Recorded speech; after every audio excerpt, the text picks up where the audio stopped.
Welcome back, class. I am so glad that you are here today to meet someone I treasure and value, both as a friend and as an incredible. Yael is a marriage and family therapist. She is someone who develops programs. She works with first responders. She is just she's such a wealth of knowledge. I have trouble pinning down, and I'm still waiting for her to finish her book because she has about 10 books she needs to write, and they're not out yet. But she is going to talk about the things she does, and you'll get to hear about moral injury and about prevention of trauma and all the things. So, Yael, welcome. Can you tell them where you got yourself educated and all the things you do? Thank you. Oh, wow. Well, I guess I got my master's degree back in 91 from a place called California Family Study Center out in North Hollywood, California.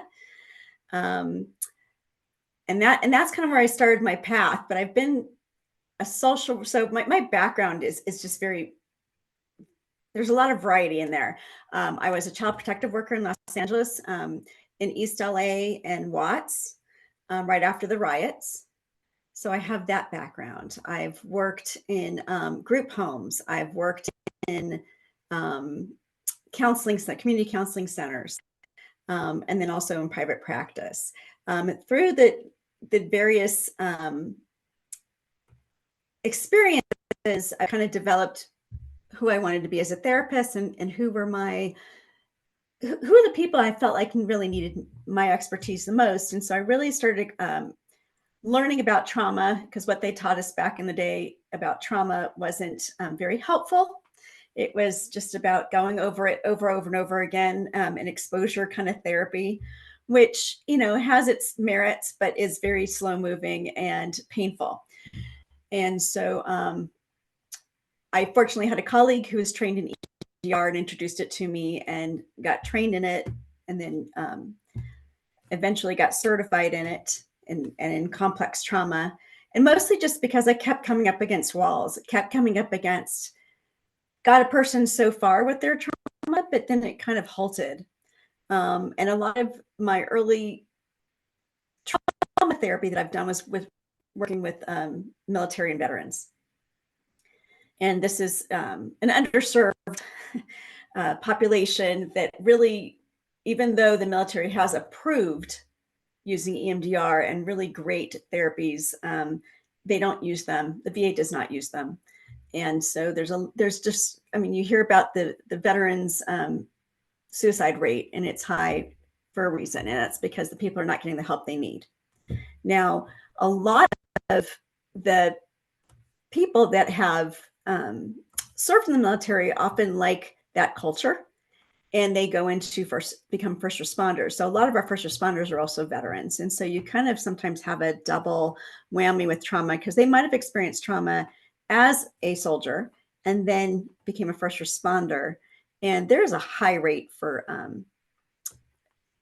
to experience some kind of traumatic event when you're a first responder. So you have to kind of think about how trauma gloms onto our neural pathways, and I can go into great detail if you want me to about that. But it just, how it kind of builds up in our system, where it gets harder to ignore and push down and kind of try and push it away. And so to be aware of that might be something that people are experiencing is really important to acknowledge. In the military, there can be trauma and loss and grief, even if someone has never deployed to a war zone. There's a variety of losses involved in military service. I can think of a few just right offhand. And Jill, if you think of an example that you know about, please chime in. But like, I know, I had one active military who had experienced a traumatic event, actually just guarding prisoners, and I'll bet. And had some trauma, and unfortunately the I don't remember what arm or what part of the military this was, but so the soldier, because he had some trauma event, they decided they had to take away his gun right away. Now, Oh, this person was not suicidal or homicidal in any shape or form. I did not report any of those things with it, but they took his arm away from him. And literally, to a soldier, I'm saying that on purpose. They yeah. call them arms, but it feels like to soldiers and to a lot of first responders that they've taken away their arm. They've taken a part of their body away.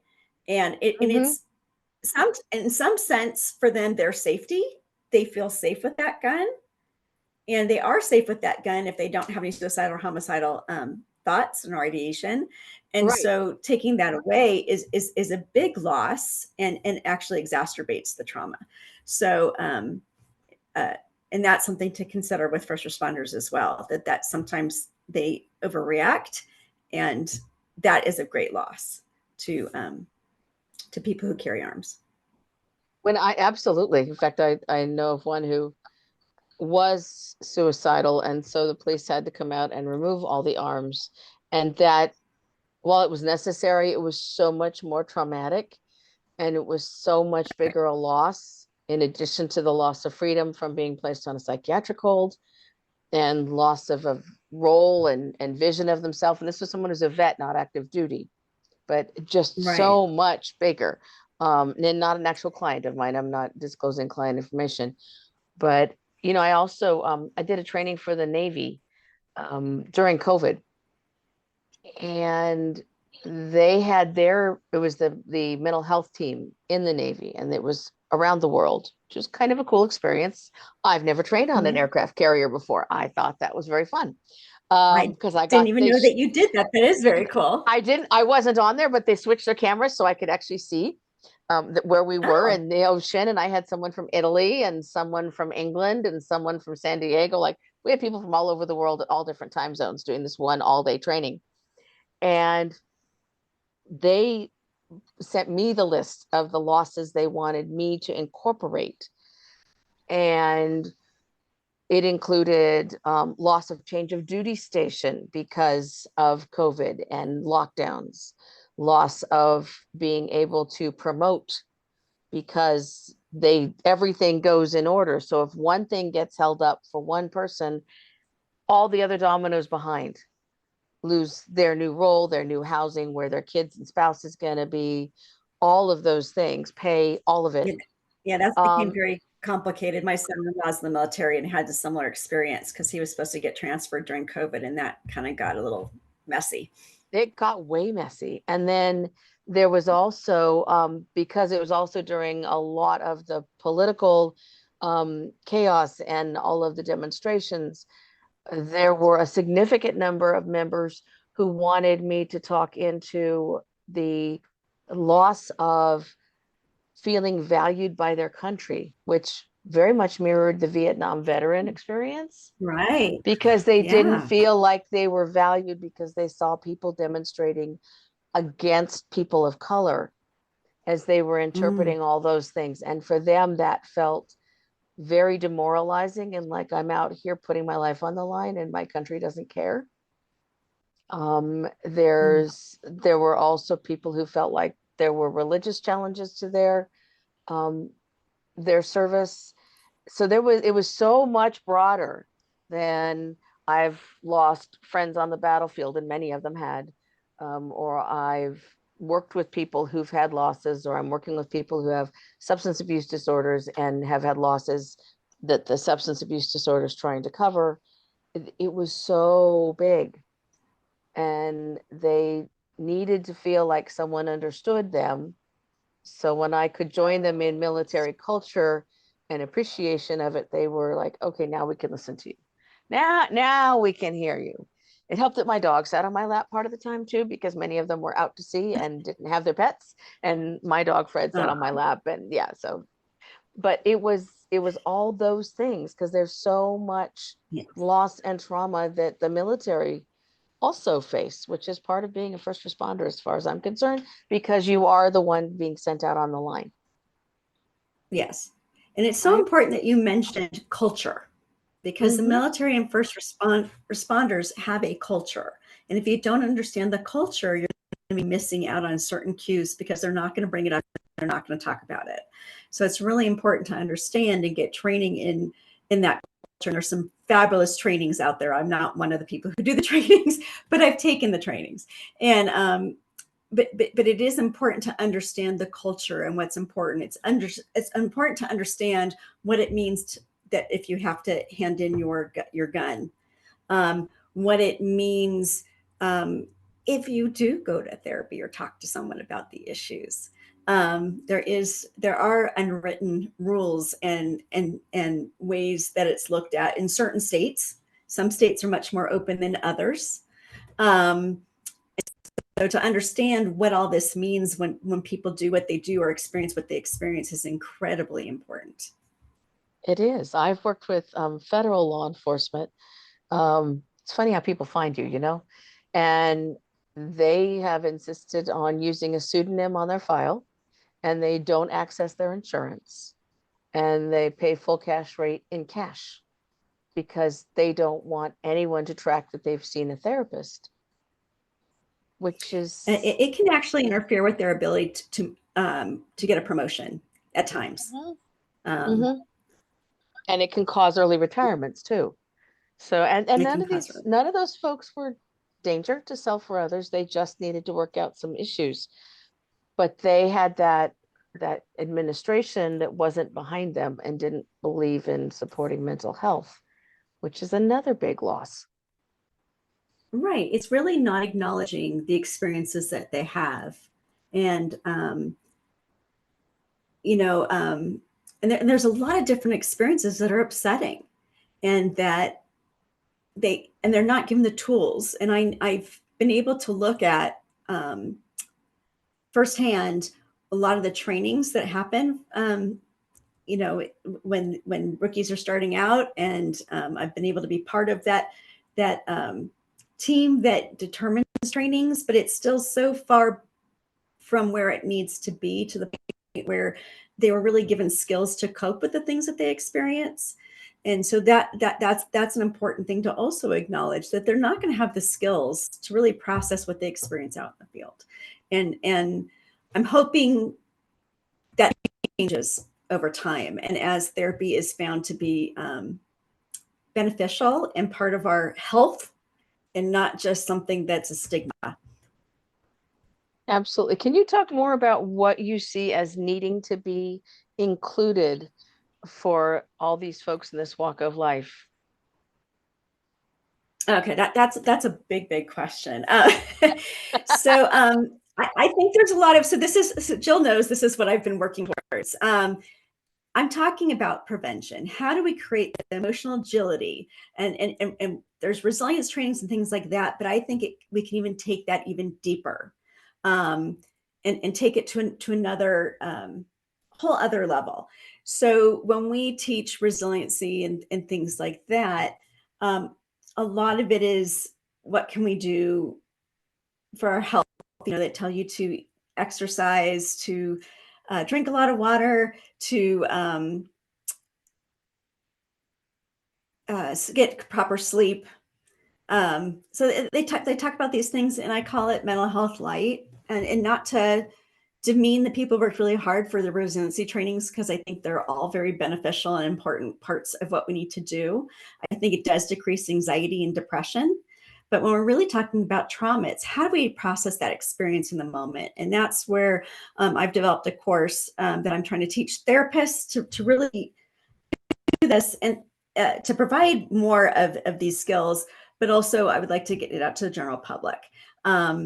And that is really, how do we process something that is upsetting in the moment that we're experiencing and still stay present? And that's something trauma therapists are taught how to help our clients do in order to be able to process trauma. So, and you don't have to be a therapist to learn to teach these skills necessarily. It's helpful. And sometimes we get stuck and need a therapist to help us process some of it. But if you have the skills, it really saves a lot of time in therapy. So that's kind of my box that I stand on. I think prevention is really important. I've been studying trauma for quite some time. And if you look at some of the leaders in trauma, that's Francine Shapiro, who developed EMDR. We have Dr. Bessel van der Kolk out of Boston, who has taught The Body Keeps the Score. We have Stephen Porges, who teaches the polyvagal theory. And they all talk about how hard it is to teach a traumatized brain. And a lot of what we do in our field right now is we teach, we help people after they've received the trauma. So we're teaching traumatized brain skills, which takes some time to be able to teach it. And some people get it a lot quicker than others. And I mean, I've had some clients, it takes years before they really get the skills. And so we really can't process a lot of trauma until we have those skills in place, and until we learn to, how do we get our bodies to feel safe? How do we get our bodies to regulate themselves? What can we do to help that make that happen? And so those are the things that I'm teaching in my course for prevention, in the way of how can we help ourselves process in the moment. So you'd like to see first responders taught how to prevent the trauma from occurring while they're at a scene or while things are happening. And depending on the intensity of the scene, we might not be able to prevent it, but we can also minimize the impact. And so one of the biggest things that I saw, and I'm really big on this, parts work. Most people know the internal family systems parts work, but there's other parts works out there. I personally love Fraser's dissociative table, and Kathleen Martin has a wonderful script, but it really talks about our parts. We talk to ourselves all the time.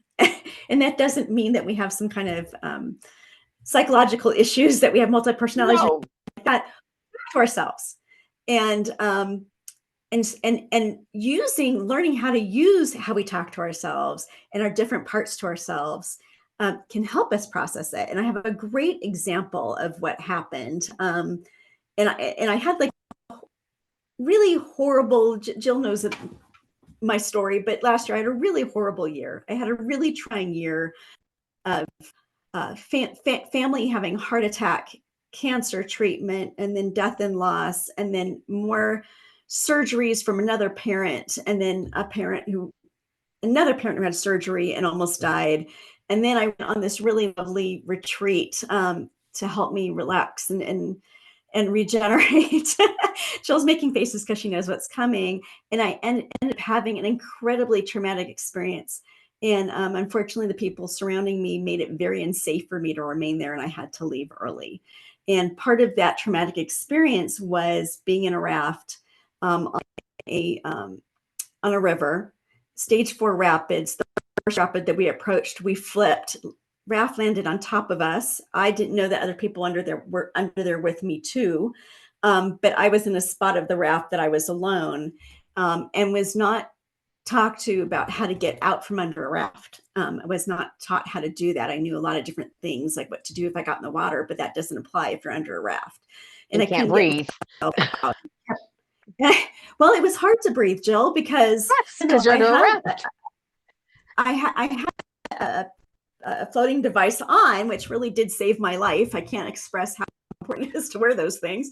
Because the raft, the way I was caught under the raft, it kept pushing down on my flotation device and pushing me down under the water. Right. So I'm in class 4 rapids. So the rapids are like splashing up at your face anyway. And then I'm getting dunked under, and I was getting very, very tired.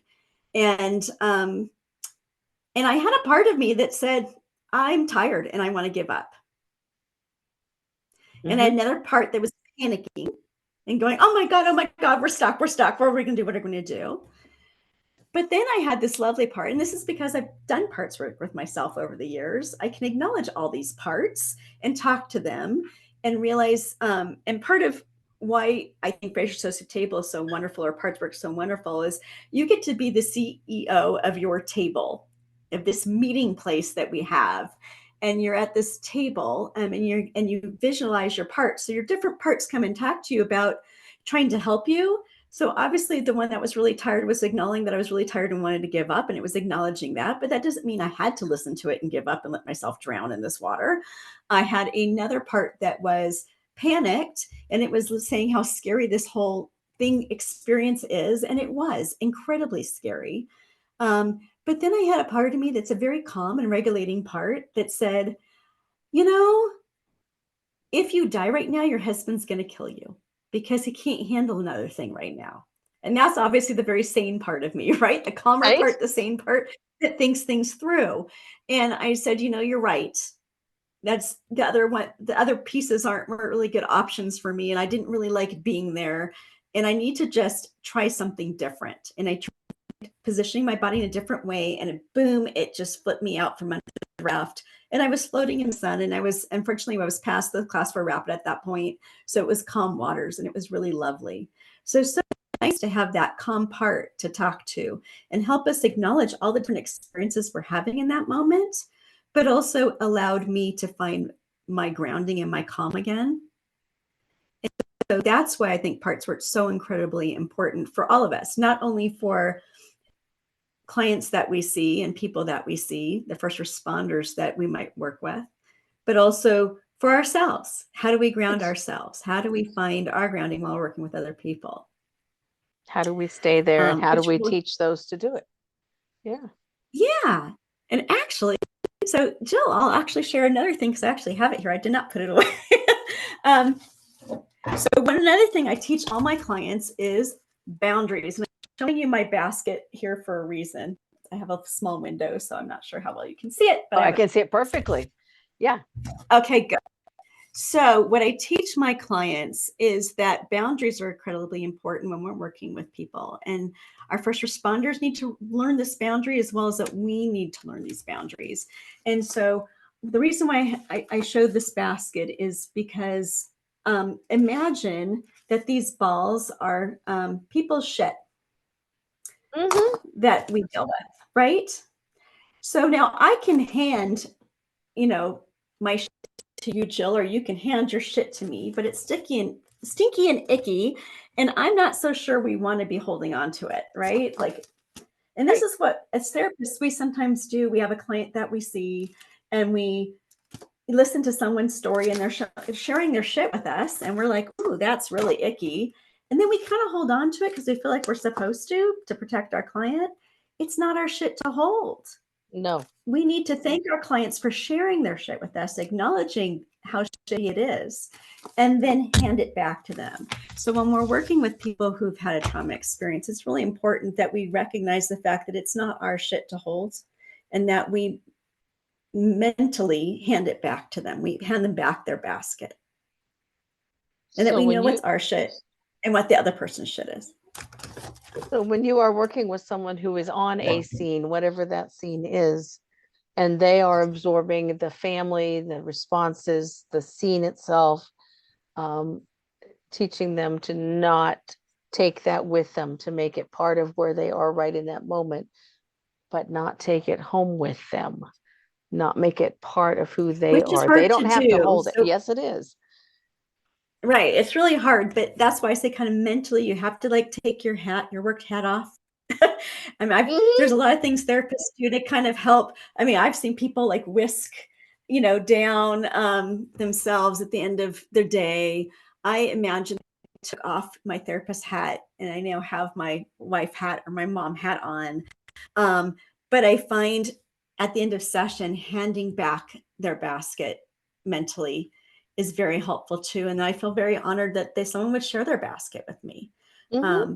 But that it's not mine to hold and carry, because I carried everybody's baskets. I would be dropping balls. I would be overburdened. And so it's really important as part of our self-care that we don't overburden ourselves. That creates burnout. We don't want to be burnt out in the work that we do, because it's so our work is so important that we don't want to be burdened to the point that we burn ourselves out. When I was speaking to a group of chaplains at our local VA hospital, which is like so many others under investigation right now, for poor patient care, but not by the chaplains. The chaplains were telling me how hard it is and how tired they are, and yet how much they love the work, and they wouldn't be caught doing anything else anywhere else. And most of them were service members as well. And so we practice something I do with some of my grief clients, which is with permission to hug someone at the end and say, thank you for Mm, trusting me. Thank you for allowing me to do this work with you. And I really hope that you have, you can take what we've done to and take it with you to be able to make some changes and literally put it out the door so it's not coming back in with me. right. It's a kind of a nice closure moment, and it makes the client feel warmed and accepted, but it also tells me and my body we're done with this for right now. We're not going to take this, whatever this issue we've been working with all day, all this last hour, back to us to our next one. Right. Another, you made me think of another skill is container. EMDR uses container a lot. And that's imagining that you have some kind of container that seals Mm-hmm. and being able to put it in, because there's times that it's appropriate for us to deal with those things that we experience. And there's times that maybe is not as appropriate. Certainly, if we're in a moment where we're sharing with somebody to help process what we experience, and I'm someone who's an external processor, so I need to talk to someone else to process. Some people are internal processors and need just quiet time to process. So that's extroverts tend to have to process externally. Introverts tend to process internally. So know who you are and have your, people that you're talking to know who they are so they know how they need to process. I think that's incredibly important. But with the container, there are times that it's not appropriate for us to be experiencing all that we experienced and experience the something that was horrible. It might be we have playtime with our child or whatever. That's not a great time, or we're in the middle of a meeting. Sometimes we need to be able to put these things away for later, and it's not meant to put away forever. Like And we're it's shoving not it down and denial.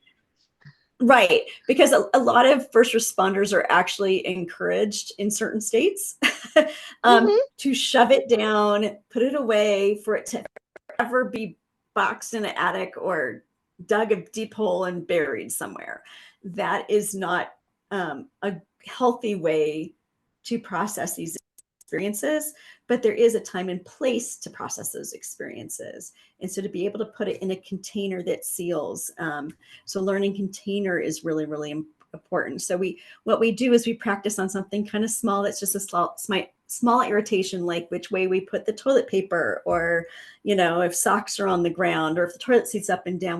We practice putting those things, we ball them up, we put them in our container, we seal it, we use some mindfulness and deep breaths to kind of clear it, and we put it away someplace, like in a closet on a shelf or whatever, and we put it away and we're able to walk away from it, and then we can take it back out again when it's appropriate.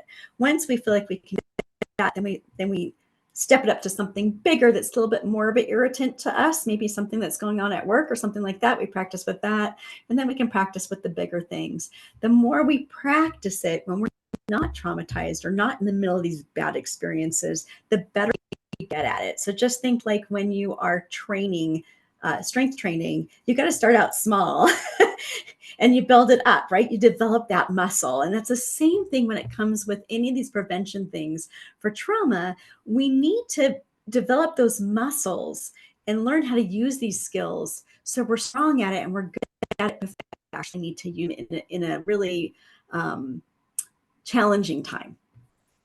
Do you find that the military folks and that you work with are open to the prevention kind of stuff? How do you get around that culture and access them to help them with this? So I'd say with the military, typically the people that I have seen have sought it out Okay. themselves. Um, so I haven't had, they were very open to learning, wanting to feel better. So I've been, and it might just be the clientele that I've You attract. attracted, Mm-hmm. but I've had very hardworking people who really wanted change and make a difference. And I think every single one of them, I was so blessed to have all those clients that have walked through my door that were very hardworking, and I really saw changes and help them develop some skills and figure it all out. How do you Um, see? I, Mhm. no, go ahead. No, I'm listening. So go ahead. Yeah, I think with first responders, it's just I feel from people that I've talked to, it's a little different. I think it is touted, it's looked at that you're weak if you seek out therapy. Um, Mhm. Although I would say, and I say that with a mixed bag because I do see some changes going on. So I think I see some of that. I also see, though, that they have peer counseling, which I think is a great, because then you get a place to talk to people who have had similar experiences, but they're not therapists. They're Mhm. minimally trained. So although they can acknowledge your experience, they're not going to be able to help you process those experiences. And I think there's a place for that peer counseling that's incredibly important, because acknowledgement is incredibly important. But we also need ways for these first responders to process their experiences and their grief and their loss. Um, you know, we talk about moral injury a whole lot these days because it's not talked about enough. I don't think it's acknowledged enough. And moral injury is really about either witnessing or experiencing or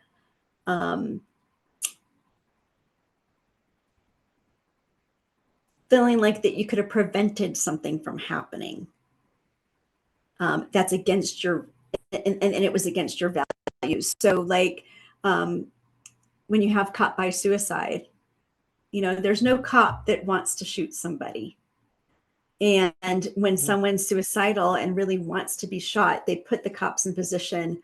They'll aim a gun at them on purpose because there's not a cop has to, you have to You have to um, respond. defend yourself. You have to Hmm. defend yourself.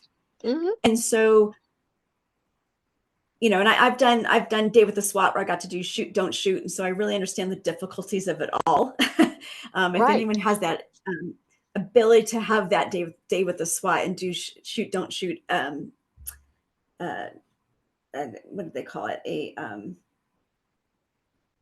Experience. I guess experience isn't the right word I was looking for, but it really kind of teaches you how difficult it is to be a police officer out there, and decisions you have to make in the spur of the moment, and you just don't have enough information to make good, always good Hmm. choices, and you do your best to do that. Not to say there aren't some bad apples out there, but most of them, I think, go into the field because they want to serve, they want to help, and Hmm.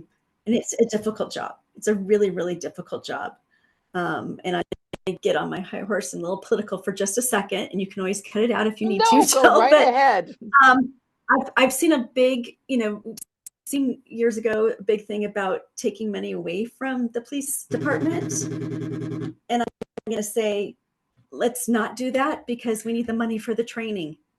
Mhm. So we can talk about mental health and we talk about helping them make good choices and things like that. That all comes in the training.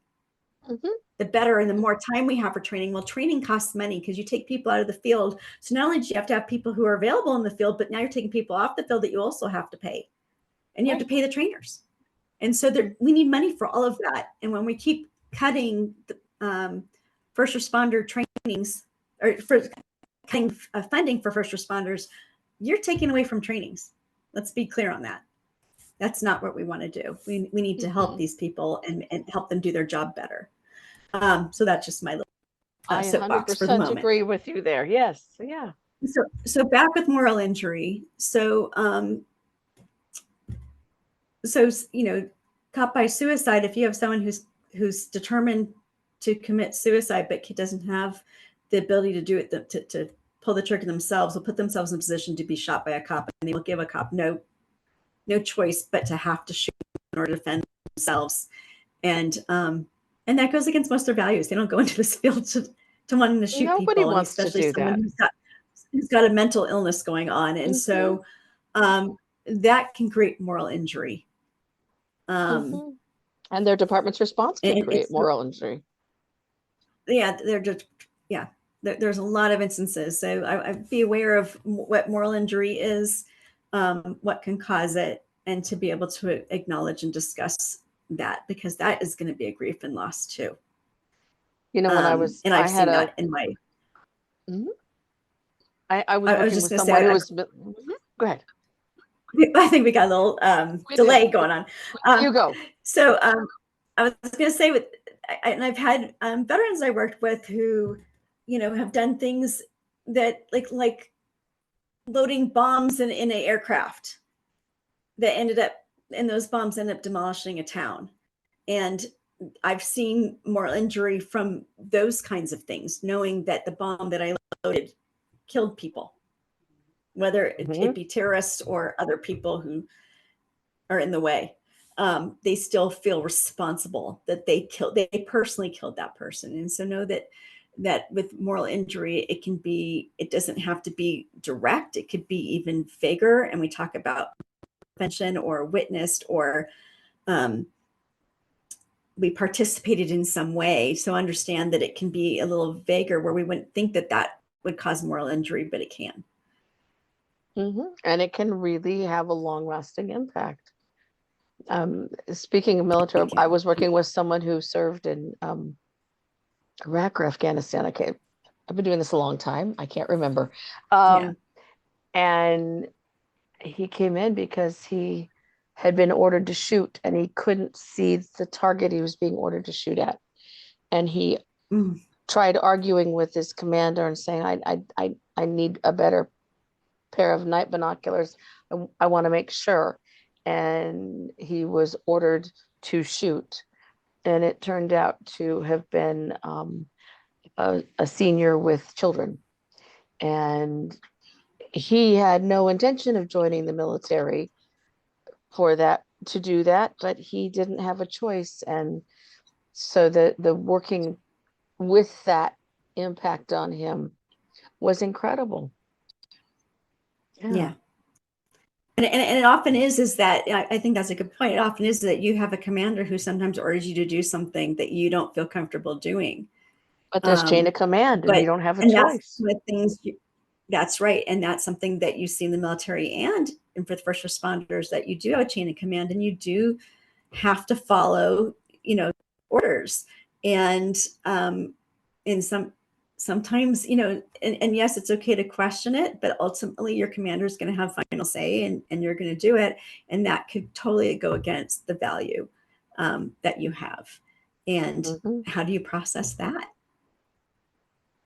Yeah, and you're talking to folks in this class who some of them are chaplains, some of them in various places, some of them nurses, some of them therapists, some of them psychologists, all walks of life, working with all sort of folks, and are looking for how do I help folks with grief and loss from my role? How do I do that? And especially with the trauma when they are in that first responder or that military uniform. Right. And so, Jill, I'm not sure exactly what you do with your client. I know I talked about that chain of command. And I talked about what would happen if you didn't follow your chain of command. What would the consequences have been? And what I help my client see is the outcome would have been the same, because even if my client didn't do what the commander demanded, the commander would just have told someone else, or they would have done it. The outcome would have been the same. Right. Exactly. And that they really couldn't have prevented that outcome. And I think that's really important. I mean, it's not like you could just say that, but you have to help them walk that walk and question, well, what would happen, and what if, until the point they recognize that they had no control over it, and that it was going to end up the same way. They couldn't have prevented what happened. And if they could, we are not perfect human beings. And sometimes we learn from mistakes, and it's important to acknowledge our mistakes, and to learn from them, and what could we do differently. And that's an important part of our growth as a human being. And so that's another important way to help a client work through that. Because I've had clients who maybe could have prevented it, but didn't have the skills to use in the moment, right? Because maybe they didn't have parts work. And so they couldn't think it through in that moment. And so this is why these skills are so incredibly important to have. Is what tools and skills can I have and use right now so I can have an outcome that I desire, or, more likely can desire. I think if we feel like, God, I've tried everything I could possibly do and it still ended this way, I think the moral injury decreases. What would you Because say they can acknowledge, I tried a lot. all the things? Yes. How would you see Yeah. that applying to the family of the responders or the military who have these folks coming home who are on the emotional roller coaster, the super hypervigilance, or have been deployed and now they need to deploy back into their own household? How do we help those Yeah. folks? So, I think the biggest thing is the impact that's like, even first responders sometimes are away, like firefighters are away for a certain amount of days at a time, and then they come back into the home. And so how do we keep things as normal as possible, the routine as normal as possible? So how do we do that? Now, if they've had a traumatic event, nothing feels normal to them. And often they will not talk about, because they want to protect their family from these horrible things that they've experienced, because they're horrible. And so they might not want to share with their spouses. But you'll see it in behavior. So often they'll, oh God, my words are not coming to me today, Jill. They will pull themselves away and isolate Withdraw. themselves. Withdraw. Thank you. So, or they might be grumpy, a little crabby with people, a little short tempered, maybe low frustration tolerance, or some of the symptoms that you might see. And that would be very good symptoms to say, something's going on. Because they want to protect, they see it as protecting their family by not sharing. And it's incredibly important for spouses to talk about these things, because they can share, and not that the spouse would help them resolve it, but they can acknowledge, wow, that's really hard. And sometimes what they might need is, you mentioned the hug, right? How wonderful it is to hug and to say, you are safe. And one of the other things that is incredibly important as a trauma therapist I've learned is how we feel safe. Now, and again, going back to that rafting trip, after that rafting trip and some other experiences I had on that trip, I called you, Jill, because I couldn't regulate. I was really struggling regulating and thought, am I overreacting? Is this just PTSD? What's going on? And I called my dear friend Jill, who's an amazing therapist. And I said, Jill, this is what I'm experiencing and feeling. And you said, no, you are not safe there. You're not emotionally safe there. And you're not going to be able to regulate yourself there. And you need to remove yourself. Get out of there. And I really appreciated being acknowledged and being told that, and was able to get myself out of there. And once my husband was able to come and be with me and held me, it helped me self-regulate, because hugging and having physical contact with another human being can be self-regulating. And so that was really, really helpful to me. I'm glad it was. And the person who helped me leave also was a skilled trauma therapist who would help me ground, because there was times that I was really having a hard time regulating, and she noticed it, and she would say, oh my gosh, look at that, those trees, aren't they so pretty? And she was just helping me regulate and be in the moment and ground in the moment. And I being the therapist that I am, I kind of looked at her and smiled and said, I saw what you did there. But I really appreciated having people around me who cared, who helped me feel safe in the moment. And that's really important. So even if a spouse can't help process the trauma, they can help regulate and say, you're safe now. It's okay now. You're with loved ones now. You're here now. Be with me now. Right? Some grounding skills could be incredibly important in that moment that we can teach family members to do, right? And work with. To be in the moment and say, you're safe here, and I'm going to hug you and hold you and let you feel my body, and let you feel that you have love coming to you right now. And that is incredibly helpful. I got to say that would be huge. When my wife is coming home from deployments, from mass disasters, yes, they sometimes do, because they've cut the mental health budget for the mass disaster teams now, and they no longer have embedded mental health people. But they used to have them make a pit stop on their way home as a group and meet with someone for um, kind of a debriefing. And it was maybe 2 hours. And they gave them little handouts to take home to give to their families. Hi, honey, I'm home. Here's my handout. And um, they were just, there was not anything about containing. There was nothing about creating safety. There was, don't talk to them about it. Don't ask them questions, which that makes sense. Don't interrogate. That's not going to help, right? Look at the pretty trees. That helps. But Right. sometimes those coming home from disasters or danger zones are also not able to be around their families for a certain amount of time. When they came back from Puerto Rico, they'd been exposed to viruses, not COVID, viruses in the water. And so you had to keep a distance for a certain number of days. And when they came home from COVID, Mm. there was a 7-day, you got to keep your distance. So you may be home from where you've been, but you can't get close, which we also saw in nurses who were working on units and they had to Right. live on separate floors of their house. So how do we help those families in the roles that all the people in this class are in helping those folks with that safety and with the containing, and how do we do that to help them so they Right. can And have so, a place for their stuff? yeah, and so the self-regulation is really important. People can't process without self-regulation. You have to feel safe in order to be able to process your trauma. And so that's really where we need to focus a lot of our time. How do we self-regulate? How do we find our safety again? Because without that, we cannot process. And so if you're interrogating, you talked about interrogating. If you're interrogating, you're getting them into that trauma place without the skills and self-regulation. So without those skills, without ways to do that, they can't. You know, knowing there's a window of tolerance. I think Steve Porges is the one who talks about window of tolerance a lot. And Mhm. um, and you have to stay within your window and know where your edges are, because when you go out of your window of tolerance is when I'm not regulated anymore. And so to know where that is and to be able to say stop if someone's questioning you, to be able to say stop is really important. Um, and then, you know, and to what do I need to do to help myself regulate?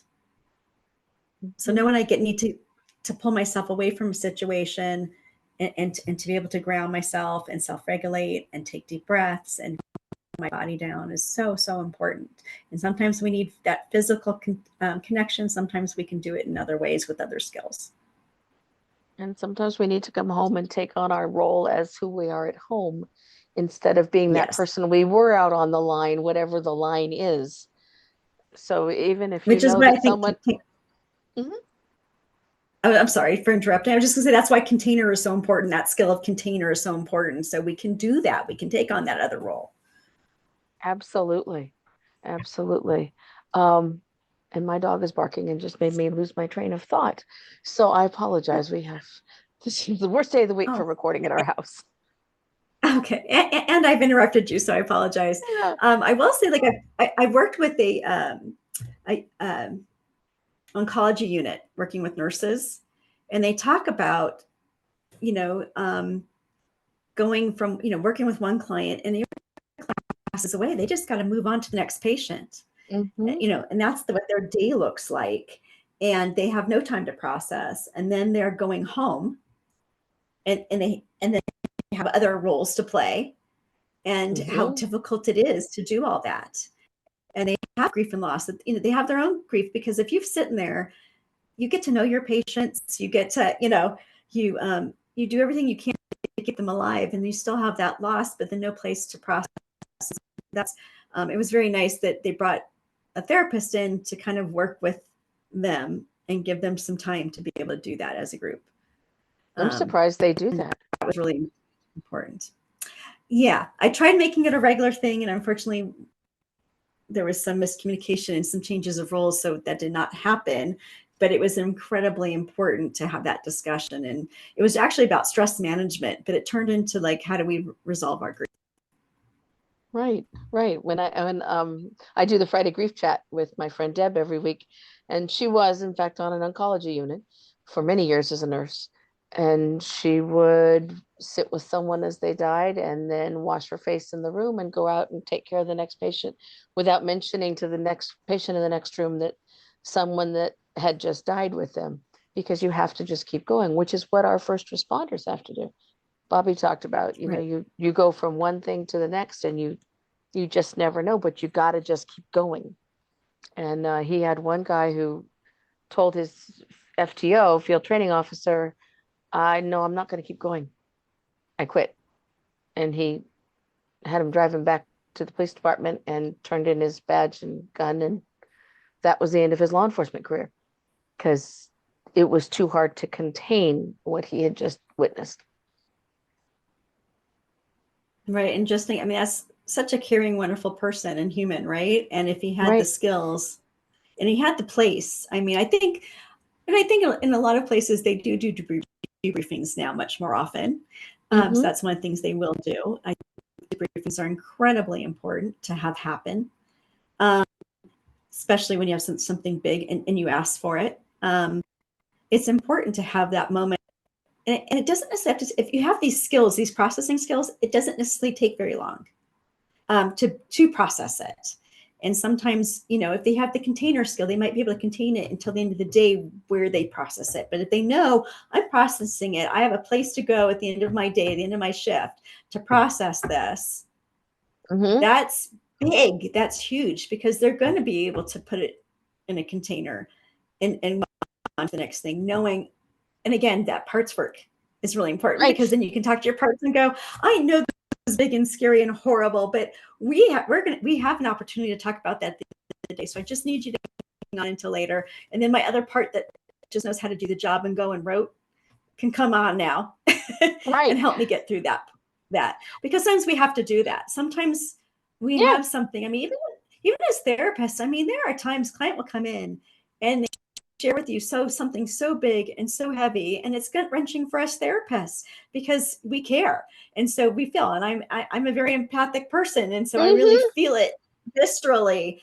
And so, what do I do at the end of my session to be able to help me regulate Put and it contain all and do all away. those things?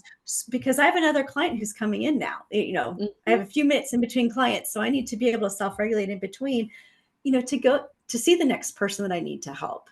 And I want to be that person. And so you need these skills in order to move on to that next Yeah. person and help that next person and do our job. But we still need to process and debrief and do all those things. So for me, a lot of times it was calling a colleague and saying, wow, I had something big and I just need someone to process this with for a little bit. Do you mind doing that with me? And so having, skilled people to process with can be incredibly helpful as When well. I'm in a hurry, I will light a candle in my office and I will do candle breathing to, Mm. I use the candle and the flame to put the client's stuff away. And then I use the breathing over the candle to really self-regulate my breath and get my brain back in order so I can get back to where I need to be for the next one. And that's a less than 5 minute operation. The note can wait. The candle has to happen because that was just too much from whatever that session was.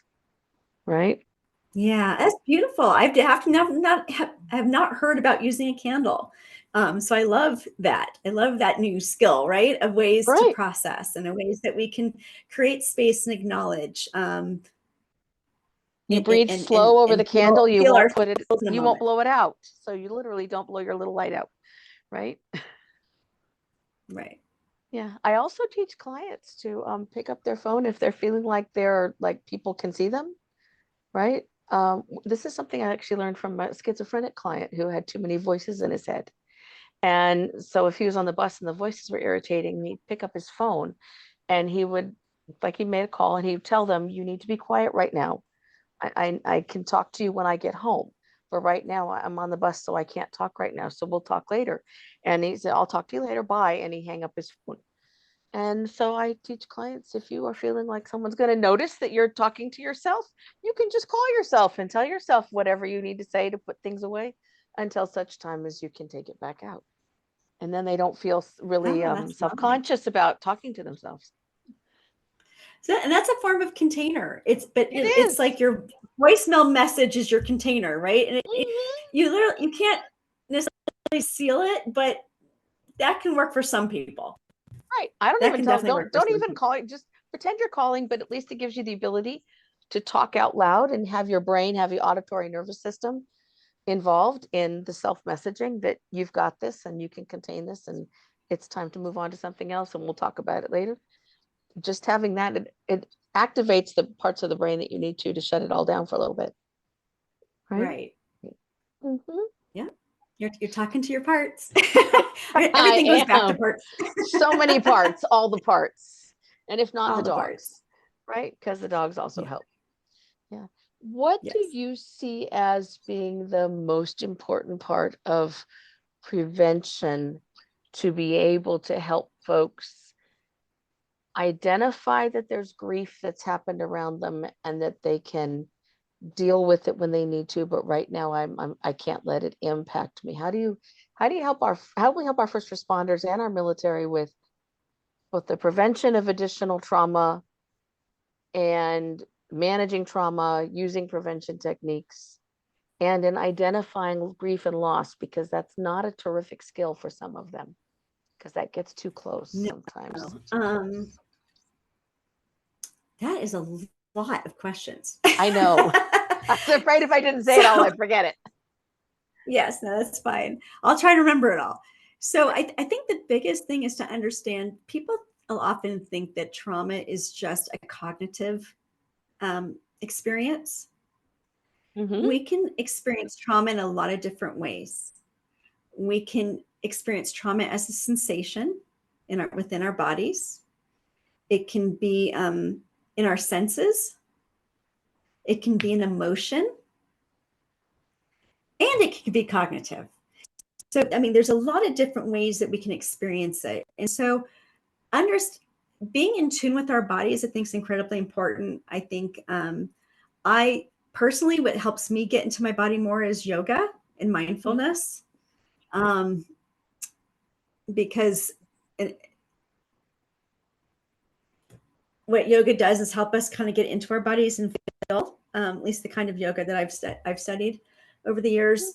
It helps me understand when something's off and to feel it and experience it and see, do I need to move through it or do I need to like leave that area alone? And you know, so you need to know when to push and to push through and when not to push through.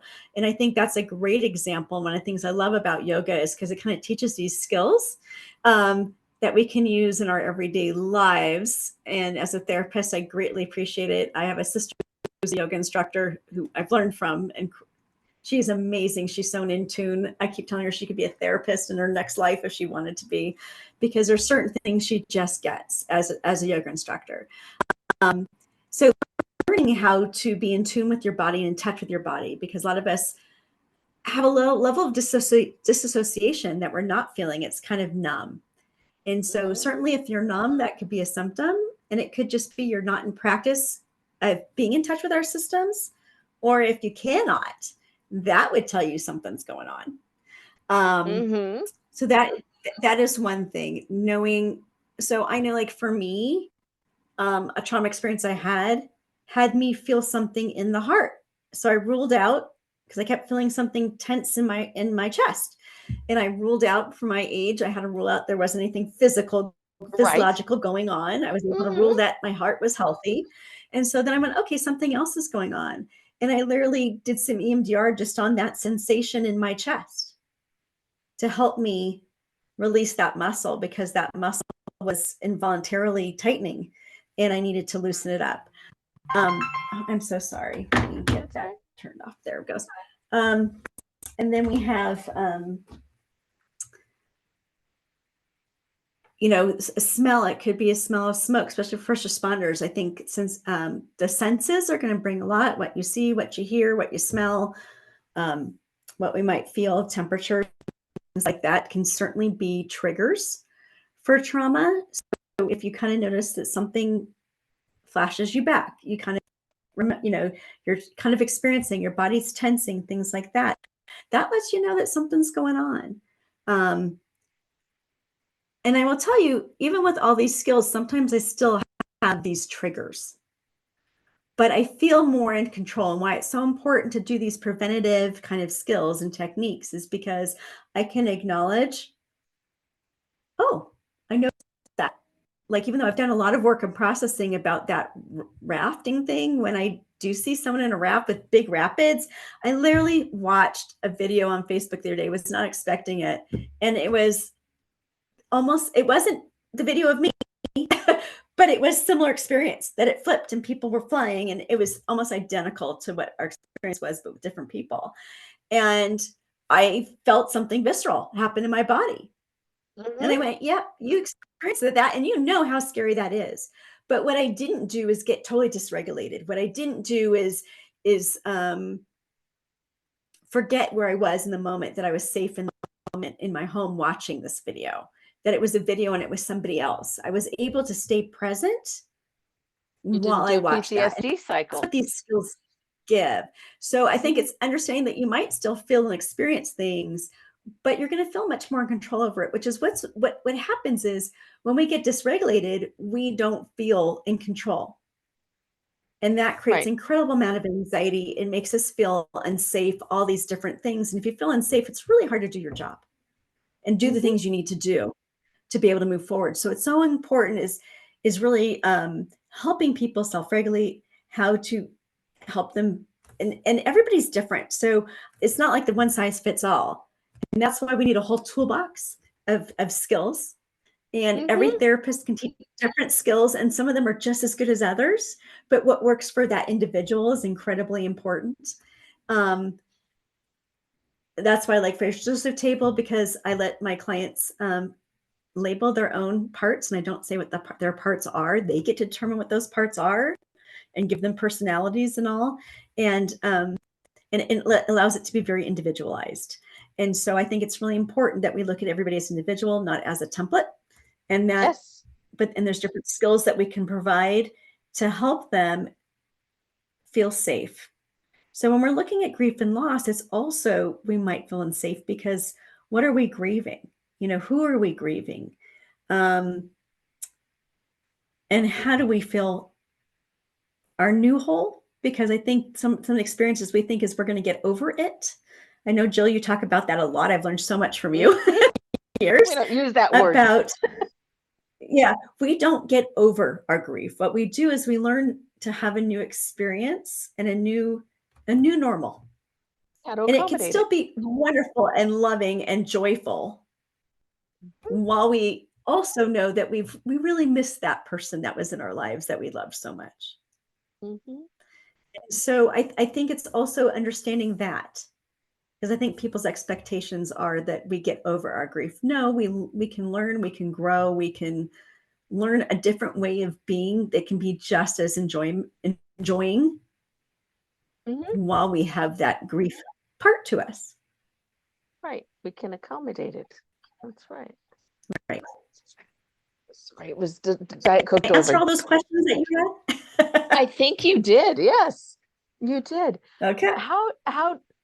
So in terms of this class and all the walks of life that these folks are in, what I'm hearing is one of the ways that they can really step in is to create a safe space. If they're not going to be the therapist, they can still create a safe space for someone to occupy and to re-regulate until such time as they can do whatever work needs to be done. And they can advocate for folks to have a safe space to go to, or to learn how to create that for themselves. Yeah, and sometimes even the word safe can be triggering. So sometimes we talk calm or peaceful. So sometimes we need to change the word to calm or peaceful. But we are talking about safety. So I think in our minds, we think safety. How do we help you feel safe again? It was definitely that what came up to me while I was at that retreat was, how do I feel safe? And after my conversation with you, Jill, I realized that's why I can't self-regulate, because I don't feel safe. And you cannot self-regulate when you don't feel safe. So we do have to feel safe, but it's also a calm peacefulness. And how do we create calm and peacefulness around us? And in that retreat, I was not finding calm or peaceful because I had a lot of negativity around me and meanness around me that wasn't going to allow for that calm peacefulness. for me to You feel had safe people, and that I you can were surrounded by self-regulate. people who were literally not creating safety for you and had not Right. noticed that you were unsafe when you were under the water. Right. Well, and these people were with me, so they were also went through that same trauma experience. So I think we were all not feeling safe at some way, but how people expressed it, some were more appropriate than others. Mhm. But it is, how do we find our calmness? How do we find our peacefulness? You know, where it might be visual imagery helps us find it. It might be, and that's why, again, if we practice and explore what skills work for us, then we kind of learn, you know, how do I create this for myself so I can have it in the moment when I need to pull it out. And you have to practice it. You got to strengthen that muscle for it to work. You can't just pull it out when you need it. You got to practice it. And responders understand this because they do that in their training. They practice, practice, practice, practice, practice. So it's almost like a knee-jerk reaction. I mean, they have to go to the And range it and really does qualify. work. Right. Yeah, I know when I start feeling overwhelmed, one of the first things I do without even thinking, I take a deep breath Right. because it helps me clear my mind. It helps me get more oxygen to my brain so I can think more clearly, right? And Mhm. so I do it without even thinking. I take a Mhm. deep breath. Sometimes I need to do a visualization. Sometimes I'm like, oh, got to contain that. So, you know, sometimes I just start doing my self-talk to my different parts. So there's a lot of different things. And I'm using my favorite ones at the moment, but there's so many more skills out there and skills that I teach, There you know, are. I mean, that there's, people use. yeah, our agency has we have a nonprofit as part of us, and we take our master's students to two different homeless programs every week. And one of them we work with kids and families who are living in a shelter. And we do an hour of just play to help folks kind of re-regulate and relearn how to just be together. And then we also do some mindfulness stuff. Now, there's not a person in a homeless shelter who's not had some kind of trauma, because otherwise they wouldn't Right. be in a homeless shelter. We have a group right now that includes some kids who have witnessed some horrific deaths of Mm-hmm. very significant people in their lives, which unfortunately someone filmed and put on YouTube. Gotta love Instagram and YouTube. Um, Yeah. but one of the things that the kids can do in an instant now is square breathing using their fingers for the breathing in and out. Mm-hmm. Mm-hmm. And then we also use stuffy breathing, which is we get little tiny stuffed animals on the cheap at some kind of dollar store, and we lay down and put them on our chests, and then we deep breathe, practicing not breathing so hard or so fast that the stuffy falls off. And then they can hold their stuffy and use that for regulating as well in the daytime. And it's really done a lot for them to be able to learn how to regulate themselves, and they can do it in an instant. And when we re-practice the next week, they want to teach the next group. Now, if we can do that with kiddos in a Yeah. homeless shelter, we should be able to do that with some of our other responders, right? And no, I don't expect them to lay I, down at a crime scene and put a stuffy on their chest, but you know, right. we've got some Right. options, right? Yeah, and there's so many different kinds of skills that we can use for self-regulation. I know, like, I've been developing a course that I want to actually get into. I'm hopefully soon we'll be able to videotape it in little segments, so each skill is taught separately. Nice.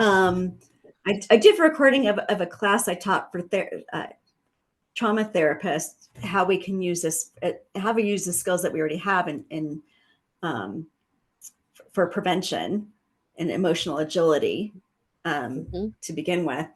Um, and I have a 2-hour training, but I felt like I still as deep as I wanted to, and it's a long 2-hour training. So I'm trying to get it in short bits, but it can really be to 6 to 8 hour training easily.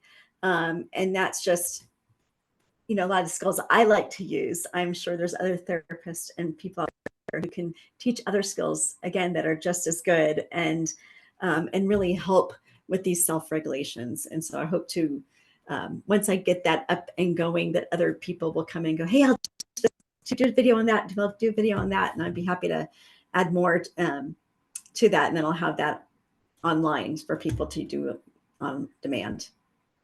Now, if you are able to teach the prevention pieces and teach them all of these things to the responders, what does that do for their long-term outcome in terms of being able to manage grief and other traumatic experiences better? So ask one more time. Sorry, the dogs came in and distracted me. God, not the only one.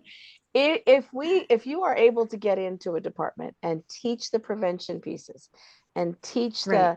the parts and teach all of the self-regulation so that there's more trauma prevention pieces in their skill set, what does that do for them long term in terms of managing their outcome emotionally when they face really difficult situations? So so what happens when we get traumatized is there's part of our brain that can't fully process things that we're experiencing. Where our brain is somewhat limited, and even in our judgment sometimes. And so it will impact first responders. Think of a first responder who is on a scene of an accident, is treating the mom, and goes in the back seat and sees a toddler that's not responsive. Right. And I had a first responder share that story with me. Actually, they were unbuckling the mother when he saw that toddler. And he also shared that the toddler was he had his own toddler at home, and that every time he went to unbuckle, he would see that toddler. And so having ways to process that, having skills to help him through it, will help him anytime he has to go to a scene, because he's going to be re-experiencing. If he doesn't have a place and a way to process that, and if he doesn't have some skills to cope with it, he's going to keep going back there every time. He's going to, his thought processes are going to be somewhat slightly limited, and they don't want to acknowledge that. I'm going to tell you that right now. They're going to deny that that's truth. There you But are. I've worked Yeah. with enough people and talked to enough people to know that we do slight dissociations, and they could be we can look like we're deep in thought, but we all have a certain level of dissociation that we experience sometimes. And my fear is that first responders will have that. They need their full brain on present when they're on that, and they can go to rote. I mean, that's why they practice, because if that happens, they can go on to rote. But I'd rather have their full brain be on rather than they're doing something rotely. Okay. And I think they want to be there as a full experience. They want to be there to help you. They're there to serve. That's why you take this job. This kind of job is to serve. And they want to do their job well. Mm-hmm. These are proud people. They're proud of what they do. They feel good about what they do.